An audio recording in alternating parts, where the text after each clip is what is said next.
What is going on, everybody? It's time once again for another Is It Good review, and I am Brian here. And it's quite obvious what game I'm reviewing right now. It's Dark Souls 3, which is available now on Steam, PlayStation 4, and the Xbox One. And so this was really my first real attempt or foray into the world of Dark Souls. I had played a little bit of Dark Souls 1, but I let Dark Souls 1 kind of intimidate me. It was one of the first games that really, as a gamer, it actually intimidated me because of how extremely difficult the game is. And I'm not kidding. This game is very hard. I used to think that one of the more difficult games I have played as a gamer was Ninja Gaiden on Xbox, on the original Xbox. If I say Xbox One, it sounds like I'm talking about the Xbox One. But anyway, Dark Souls, these games kind of originated. Actually, they didn't originate with a game called Demon Souls, which is on the PlayStation 3. Never played Demon Souls. I heard it's a great game. I need to check it out eventually. And then it kicked off with Dark Souls on PlayStation 3 and then Xbox 360. Now, I did get into Bloodborne. Bloodborne is also a Dark Souls-esque type game, created by From Software, which is the developer, and also published by Bandai Namco. And I loved Bloodborne. And then when I heard they were making a third Dark Souls game, I was like, well, you know what? I want to get this game. I want to try it, and I want to see if I'm going to enjoy it. So, thankfully, Bandai Namco, thank you guys for providing me with a review copy of this game. And this is going to be a review, but it's also going to kind of be a little bit of a guide for those who, like myself, have never really got into or have played a Dark Souls game, and you've just kind of heard that, well, be prepared to die a lot. It's really hard. Because usually when you tell people that, they kind of get a little intimidated by it, and they're going to just assume it's not for them. Well, I'm going to tell you guys something right now. I didn't think that originally these games were going to be for me, but I love this game. One, the graphics are amazing. They're quite detailed. There's some beautiful scenes that you'll see here. I love the detail in the enemies. The bosses are very well detailed as well.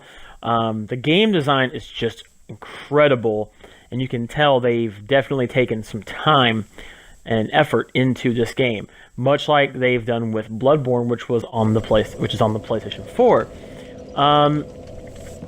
So about Dark Souls, well, what can you expect? Well, one, obviously, is the difficulty. This game is very hard. I mean, it's extremely hard. And no, you don't get a difficulty choice. You can't select easy. You can't select normal.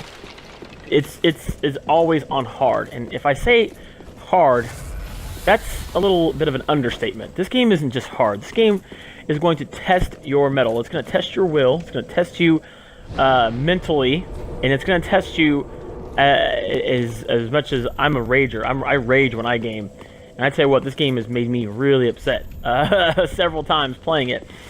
And the reason why this game is so difficult is because of not only how hard the enemies can be, but how the leveling system works. So in the Dark Souls games, depending on your character, which you do character creation, which I didn't show here, you can choose from different classes, different starting items, and things of that nature.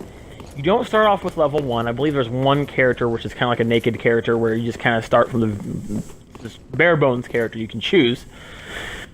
So in this game, you have different classes you can choose from, and whatever class you choose depends on your starting level and your attributes and stuff like that. As I believe I'm playing as a warrior here. You level up by collecting what's called souls. And if you see in the bottom right corner, that is how many souls you have.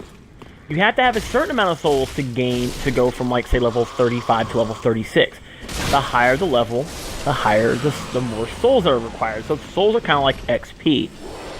Now, what is hard about this game, folks, is that when you die, you lose all of your souls. All of them. But you can get your souls back. It's okay, you can get them back. But what you have to do to get them back is you have to go all the way back and touch the bloodstain of the last place you died. That's right. And what makes that even more difficult is that when you die, all the enemies respawn. That's right, all those enemies you fought so hard to kill and collect their souls, and you see this giant, literally this giant that's trying to attack me right now. When you have to go back and you have to kill all the enemies just to get your souls. But that can kind of be a good thing, because if you're trying to farm for souls, you could essentially, well, you could essentially die and then just go back through and kill all the enemies again and get your souls. But here's the downside of that, folks. Say you died and you had about 15,000 souls. Okay, so you're going to come back to the last bonfire you were at, and your bonfire is your safe zone. It's where you can travel, and it's where you cannot be attacked. You can't be attacked by players online now, which they just updated that, so you can't be ambushed by players online, have them come into your world as long as you're at a bonfire. And your bonfire is also where you can travel to what's called Firelight Shrine, where you can go to level up. So say you go back to your bonfire, right? And you're going back to get your 15,000 souls you lost. Well, if you die again, you do not get the ability to get those souls. And the only souls you can collect is the ones you have earned from the first time you died trying to get your original souls, if that makes any sense. So the game is very hard, yeah, obviously, but it does make you, I would say, a better gamer, because I feel like games nowadays, growing up as an old school gamer, playing old 8-bit games, and some of those games, very, very hard. This brings that back, and that's what I like about these games. And although I did let them intimidate me the first time around, I have become a big, big fan of Dark Souls, and I love Dark Souls 3. You can actually play this game online with your friends. You can actually this is new to Dark Souls series. They added it in Bloodborne, is a password system with matchmaking. So, say you have a password, which you'll see here in a minute, I have that password. Then I can go to my buddy and say, hey, put your password as this. So as long as my friends have the same password as me, I can jump into their game, and they can jump into my game, and we can play the game on co-op. Boss battles are insanely difficult, for the most part, and you have to really learn. You can see there I just died. You have to really learn how to play the game. So, is this game good? Yes, this game is amazing. I really can't say much more than that. You have to go check this out. It is available right now. Thank you guys for taking the time to watch this video. I really hope you've enjoyed it. Be sure to hit that subscribe button. Give this video a thumbs up. That's the best way to help me. And until next time, guys, see ya!